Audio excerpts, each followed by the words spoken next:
नमस्कार मित्रांनो, स्वागत आहे तुमचं आताच्या ब्रेकिंग न्यूजमध्ये. मित्रांनो, केंद्र सरकार देशातील नागरिकांसाठी अनेक कल्याणकारी योजना राबवत असतं.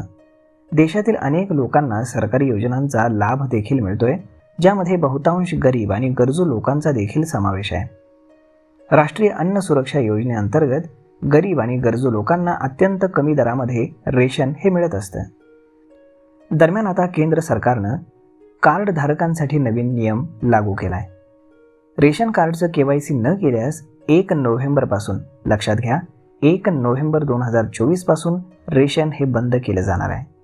कारण आजही अनेक शिधापत्रिका धारक आहेत, त्यांनी आपली KYC प्रक्रिया ही पूर्ण केलेली नाही.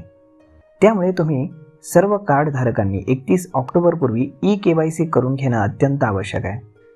31 ऑक्टोबरपर्यंत eKYC प्रक्रिया पूर्ण न करणाऱ्यांना रेशन मिळणं बंद होणार आहे.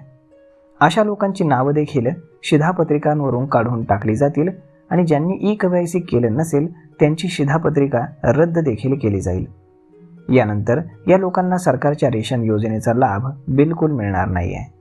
त्यामुळे आता ही eKYC कुठे करायची आणि कशी करायची हा प्रश्न देखील तुम्हाला पडलेला असेल.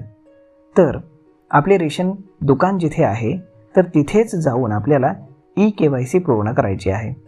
यासाठी जाताना सोबत आपलं रेशन कार्ड आणि आपलं आधार कार्ड आपल्याला घेऊन जायचं आहे.